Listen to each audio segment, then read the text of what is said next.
Hey, what could you do starting today that would make a big difference in your life? Answer, no telling. What will some people do starting today? That's what's disappointing. It's not what we can do that's in question. What we can do is fantastic. What we can do is unbelievable. It's what we settle for that's disappointing. Remember, the major question to ask on the job is not, what are you getting? The major question to ask is, what are you becoming? What we become is what leads to all the good things. And the habits we form, habits of mind, attitude, and behavior, are a dominant part of what we are becoming. Now, I understand as well as anyone that forming new habits doesn't come easy. But new habits will come when we change. It is usually not in one cataclysmic explosion, but rather by changing small pieces and parts at a time. I think that's how most of us change. We just keep nudging ourselves in the right direction, forming one or two new habits at a time, little by little, until finally we've made the turn. And this is where the good life comes from, those personal changes. There's nothing you can do with the seasons, but there's everything you can do with yourself. Don't wish for the winters to change. Wish for your own attitude, strength, and capabilities to change in order to handle the winters. Really making personal changes calls for 10% inspiration and 90% perspiration. Wishing we could change is a beginning.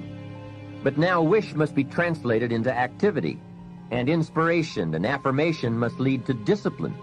We can affirm that we are going to change, but we must now form new habits and develop new disciplines for the affirmation to come true. We can look at developing ourselves spiritually, physically, and mentally. With respect to our spiritual development, this may be a major or a minor issue for you depending on your values and your goals. I confess to being an amateur in this field, but I think it's very wise for you and me to look at the spiritual side of our lives and decide what growth we want to experience here. Come to your own decisions as to what it will take to nourish your spiritual nature. Next, let's look at physical development. The body and the mind work together and depend on each other, so they both need attention. There's a Bible phrase that says, treat your body like a temple. Treat your body like a temple, not a woodshed. Now, in taking care of the physical, we must learn to be conscious of ourselves, but not self-conscious. We need to be aware of our physical appearance, our physical well-being, but not to the point of being self-conscious. We need to be aware, we need to take care, but some people devote too much of their day to physical appearance. Physical appearance is going to have something to do with your future, your well-being, your income, so do spend some time on physical appearance. People look on the outside, and God looks on the inside. Now, you might believe that people shouldn't judge you by physical appearance. Well, let me give you a clue. They do.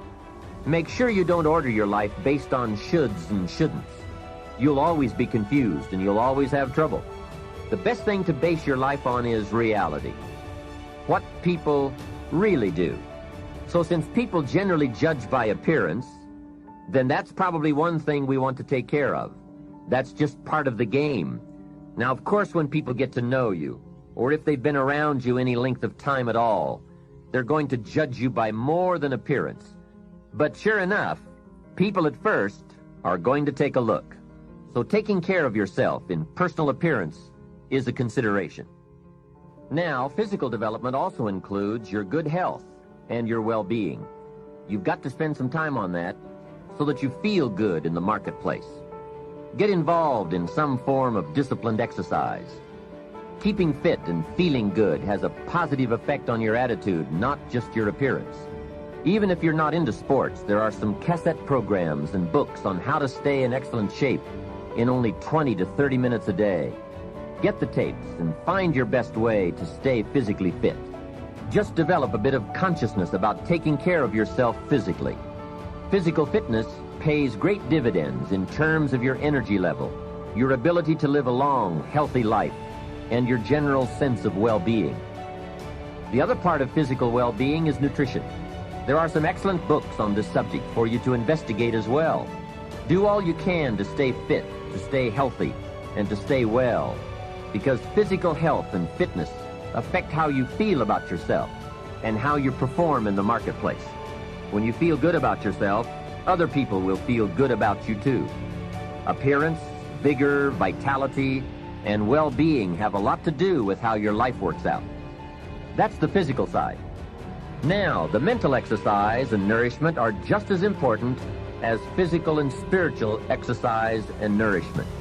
You want to make sure that the acceleration of your mental health, mental well-being, and mental capacity keeps up with your physical capacity.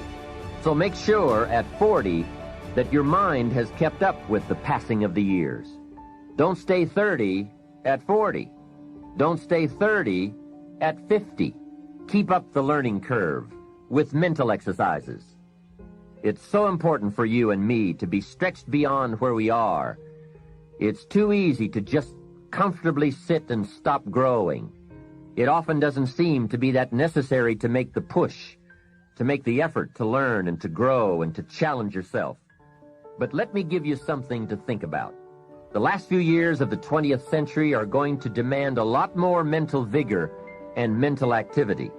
The competition and complications of life are going to truly challenge the full capacity of our mentality. So, stretch your mind. It's easy when you finally find yourself in a good job to stop pursuing mental development. Have you heard about the accelerated learning curve? From birth up until the time we are about 18, our learning curve is dramatic, and our capacity to learn during this period is just staggering. We learn a tremendous amount very fast. We learn our language, our culture, our history, science, mathematics, everything. But guess when this learning curve starts to taper off?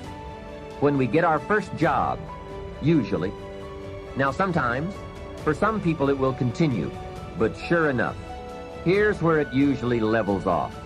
If there are no more exams to take, if there's no demand to get out paper and pencil, why read any more books?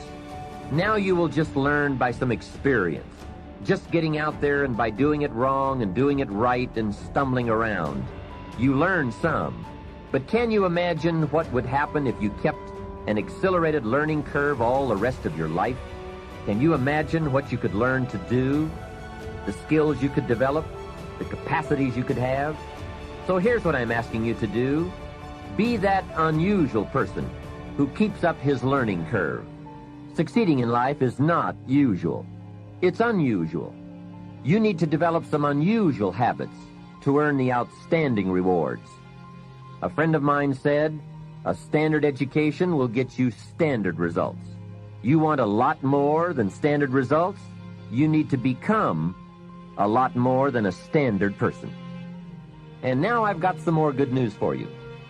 Never before in the history of the world has it been easier for someone like you or me to become educated, skilled, highly creative, innovative, and spilling over with profitable ways of thinking.